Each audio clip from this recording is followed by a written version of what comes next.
আমাদের এই পারিবারিক দুর্যোগের দিনে আরেকটি পরিবারের সমবেদনার কথা জীবনে কখনো ভুলব না। সে হলো হেমন্ত মুখোপাধ্যায়ের পরিবার। আমাদের দুই পরিবারের কর্তা গিন্নির মধ্যে দারুণ মনের মিল ছিল।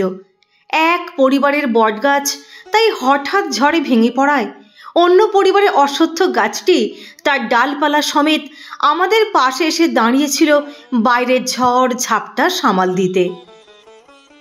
এখনো মনে আছে, ঘড়ির কাঁটা মিলিয়ে প্রতিদিন 10টার সময় হেমন্তদার গাড়ি এসে দাঁড়াতো আমাদের ভবানীপুরের বাড়ির দোরগোড়ায়। হেমন্তদার মা গাড়ি থেকে নেমে বেশিরভাগ সময় কাটাতেন মেজদার সঙ্গে, আর হেমন্তদা স্বয়ং ঘণ্টাখানেক কি তার বেশি সকলের সঙ্গে কাটিয়ে রেকর্ডিং বা রিহার্সালে চলে যেতেন আমাদের বাড়ি থেকে সরাসরি। রাতে আবার আসতেন হেমন্তদা, বাবা মাকে আমাদের বাড়ি থেকে তুলে ফিরতি পথে পথ ধরতেন। এসবের মাঝে দ্বিতীয় কিংবা তৃতীয় দিনে একটা বিপত্তি দেখা দিল রাতের শোয়া নিয়ে। বারাসাতের এক বিধবা পিসি আমাদের নিয়ম নিষ্ঠার ব্যাপারটায় নজর দিচ্ছিলেন। তিনি শুরুতেই বিধান দিয়েছিলেন যে সকলকে মাটিতে শুতে হবে, মাথায় বালিশ হিসেবে ব্যবহার করা যেতে পারে খড়ের আঁটি। দাদা প্রথম থেকেই ব্যাপারটা মেনে নিয়েছিল। উল্টে আমি গাঁই গুঁই করায় বলেছিল, দেখ, এই নিয়ম রক্ষা করায় যে একমাত্র বাবার প্রতি শ্রদ্ধা দেখানো হয় তা কিন্তু নয়। তবে আত্মীয় স্বজনরা যখন চাইছে তখন না হয় কিছুটা কষ্ট করি। কষ্ট কি করব? ওই দ্বিতীয় কিংবা তৃতীয় দিনে মাঝরাতে দাদাই জাগিয়ে তুলল আমায়। বলল, বুড়ো, ঘুমবো কিভাবে? মাথায় খড়ের তলার আঁটি থেকে পোকা বেরিয়ে এসে যা কামড়াচ্ছে তাতে ঘাড় ফুলে উঠেছে, জ্বালা জ্বালা করছে সর্বক্ষণ, ঘুম আর আসছে না। তুই বরং কিছু একটা কর। আমি এবার পিসিমাকে ধরলাম, সরাসরি বললাম, এভাবে শোয়া যায়? ভিজে খড়ের আঁটি থেকে পোকা বেরিয়ে কামড়াচ্ছে, কদিন এমনভাবে চললে তো আমরা অসুস্থ হয়ে পড়ব, তখন শ্রাদ্ধ করতে বসবো কিভাবে? পিসিমা নীতিবাগীশ হলে কি হবে, বাস্তবকে উপেক্ষা করতেন না। ভাইপোদের অসুবিধা হবে ওর মনে লাগলো। উনি পরামর্শ দিলেন, খড়ের আঁটি মাথায় রাখতে হবে এর তো কোনো বাধ্যবাধকতা নেই, তোমরা বরং বালিশ ব্যবহার করো, বালিশের মধ্যে এক গাছি পরিষ্কার খড় রেখো। আমরা 3 ভাই হাঁপ ছেড়ে বাঁচলাম। শ্রাদ্ধ পর্যন্ত বাকি রাতগুলোয় আর ওই সমস্যার মুখোমুখি হতে হয়নি আমাদের। এবার সমস্যা দেখা দিল অন্যভাবে। সমস্যাটা হালকা নয়, বেশ গভীর। শ্রাদ্ধের দিন যতই এগিয়ে আসতে লাগলো, কয়েকজন প্রযোজক ও পরিচালককে বিচলিত হতে দেখা গেল। ঘোরেন ফেরেন আর প্রশ্ন করেন, উত্তমবাবু কি শ্রাদ্ধর সময় মস্তক মুণ্ডন করবেনই? ঠিক করে ফেলেছেন? পরে তলিয়ে দেখতে গিয়ে ধরতে পারলাম ওদের ওই কৌতূহলের আসল কারণ। প্রত্যেকেরই ছবির শুটিং তখন মাঝপথে বন্ধ। দাদাই ছবিগুলোর নায়ক। শ্রাদ্ধ এগিয়ে আসতে ওরা স্বাভাবিকভাবেই বিচলিত হয়ে উঠেছিল, কারণ দাদার চুল যদি কাটা হয় তাহলে তো চরিত্রের সঙ্গে মিলবে না। সবসময় কি পরচুলা আসল চুলের বিকল্প হয়ে উঠতে পারে? দাদার কানেও কিন্তু কথাটা গিয়েছিল। দাদার প্রযোজিত সপ্তপদীর ছবির শুটিংয়ের প্রথম দিনেই তো বাবা মারা গিয়েছিলেন। দাদা সপ্তপদীর ভবিষ্যৎ নিয়ে ফাঁপড়ে পড়ে গেলেন। একে তো চিত্রনাট্য শেষ করতে বেশ কিছুটা দেরি হয়েছে, বাবার মৃত্যুতে আবার শুটিং বাতিল হয়েছে।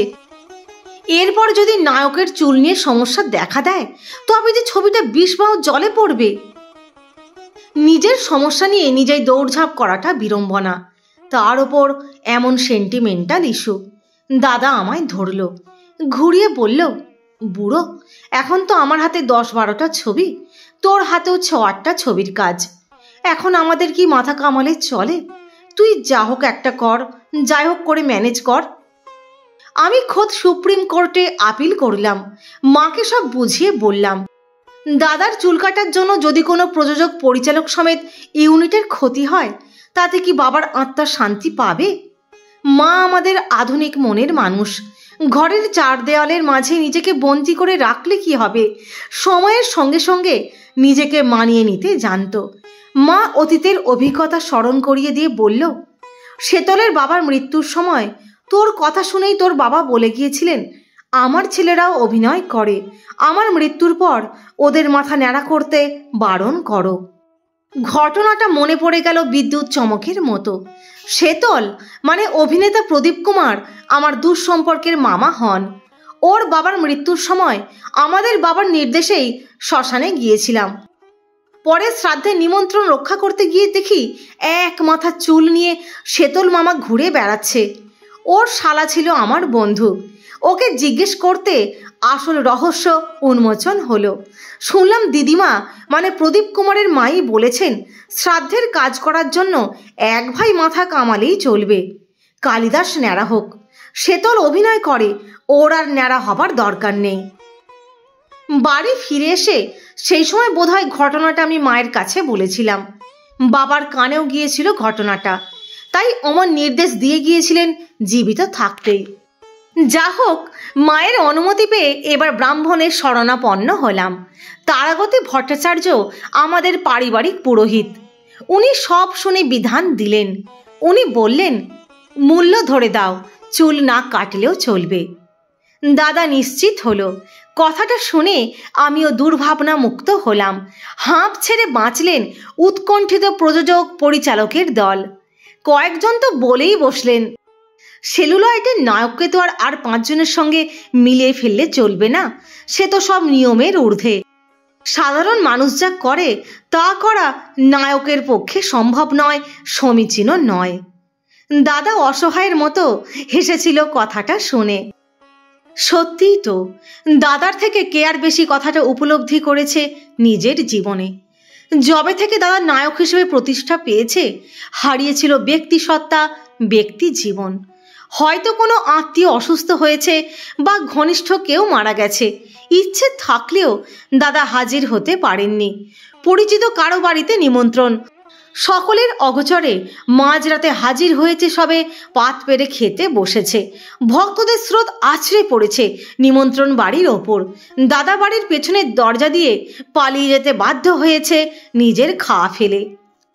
সেবার শ্রাদ্ধের সময়কার চুলকাটা পর্বের আরও কিছুটা উপসংহার বলা বাকি রয়ে গেছে। ঘাট কাজের দিন দাদা হঠাৎ আমার নাম ধরে হাঁক ডাক শুরু করে দিল। আমি কি কাজে যেন ব্যস্ত ছিলাম। শশব্যস্ত হয়ে সামনে এসে দাঁড়াতেই দাদা গলা নামিয়ে বলল, সর্বনাশ হয়ে গেছে বুড়ো, মেজকর্তা মাথা মুড়বে বলে রুখে দাঁড়িয়েছে, ওকে সামলা, নইলে সর্বনাশ হয়ে যাবে। 5 জনে 5 কথা বলবে। নায়ক হয়েছি বলি তো আরও দায়। সবাই আঙুল তুলে বলবে, মেজ ভাই বাপের কাজ করলো আর বাকি 2 ভাই অভিনয় করে বলে সাপের 5 পা দেখেছে। জানতাম দাদা ইমেজের ব্যাপারে আপোষহীন ছিলেন। প্রয়োজনে 1000 কষ্ট সহ্য করতে পারে, কিন্তু সযত্নে গড়ে তোলা ইমেজের গায়ে এক বিন্দু কালি ছিটোতে রাজি ছিলেন না তিনি। আমি গিয়ে সোজা নাপিতকে ধরলাম। চেনা নাপিত, কবুল করলো মেজদা ওকে বলেছে মাথার চুল নামিয়ে দিতে। আমি ওর পারিশ্রমিক হাতে ধরিয়ে দিয়ে বললাম, খবরদার কারো চুলে হাত দিবি না, হাত পায়ে নখ কেটে পালা। মেজদা গাঁইগুঁই করছিল। মেজদা বলছিল, তোরা অভিনেতা, তোদের 7 খুন মাপ, কিন্তু আমায় তো অফিস করতে হবে, 5 জনে 5 কথা শোনাবে। আমি তখন দাদার নাম ধরে বুঝিয়ে বলতে শেষমেশ 5 জন গেলার মতো দাদা মেনে নিয়েছিল সিদ্ধান্তটা। জানি না সেই ঘটনায় সেই সময় বাইরের কেউ আঘাত পেয়েছিল কিনা। মায়ের কথা তো আগেই বলেছি, আমাদের পরিবারের 5 জনও কিন্তু ব্যাপারটাকে সহজভাবেই নিয়েছিল, কারণ তারা জানতো আমাদের হৃদয়ে বাবার স্থান কত উঁচুতে, বাবাকে আমরা অন্তরের কোন গভীর থেকে শ্রদ্ধা করি। ষোড়শ প্রচারে বাবার শ্রাদ্ধা অনুষ্ঠান যারা সেই সময় দেখেছিল তারা নিশ্চয় স্বীকার করবে আমাদের সেই আয়োজনে কোনো রকম ত্রুটি ছিল না। ভবানীপুরের বাড়ির সামনের অংশ তখন ভেঙে মাঠ, সেখানে মেড়া বেঁধে খাওয়ানোর আয়োজন হয়েছিল। দাদা নিজে বিকাশদা আর অসিতদাকে বলেছিল, আমার তো মাথার ওপর কেউ নেই, তোমরাই দাঁড়িয়ে থেকে অতিথি আপ্যায়ন করো। ওরা 2 জন সেদিন সত্যি প্রাণান্ত পরিশ্রম করেছিল। প্রথম ব্যাচ খেতে বসেছিল দুপুর 12টায়। খাওয়া পর্ব শেষ হতে বিকেল গড়িয়ে রাত নেমেছিল। প্রবীণদের মুখে শুনেছি মহাগুরু নিপাত হলে সন্তানদের জীবনেও কোনো না কোনোভাবে প্রভাব পড়ে। কথাটা যে কতখানি সত্য তার প্রমাণ পেয়েছিলাম বাবার মৃত্যুর পর। বাবার চির বিদায়ের পর কম বেশি নাজেহাল হতে হয়েছিল আমাদের 3 ভাইকেই। এ কথা ঠিক যে বাবার মৃত্যুর বেশ কয়েক বছর আগে থেকেই আমরা রোজগেরে হয়ে গিয়েছিলাম। আমাদের মাথার ওপর বটবৃক্ষের ছাতা ধরে যিনি দাঁড়িয়েছিলেন সেই বাবাকে আচমকা হারিয়ে ফেলে সকলেই কেমন যেন বিপর্যস্ত হয়ে পড়েছিলাম। ঘরের ছাদে নিরাপদ আশ্রয় ছেড়ে খোলা আকাশের নিচে দাঁড়ালে যেমন অনুভব হয় আর কি। এই পৃথিবীতে কারো স্থান কেউ পুরোপুরি পূরণ করতে পারে না, এ কথা আমিও জানি। আজ বলতে দ্বিধা নেই, বাবার মৃত্যুর পর বরদা কিন্তু আমাদের সংসারটাকে বুক দিয়ে আগলে ধরেছিল।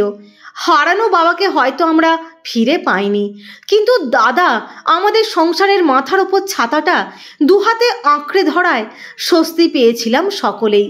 দাদার মধ্যে খুঁজে পেয়েছিলাম বাবার আশ্রয়।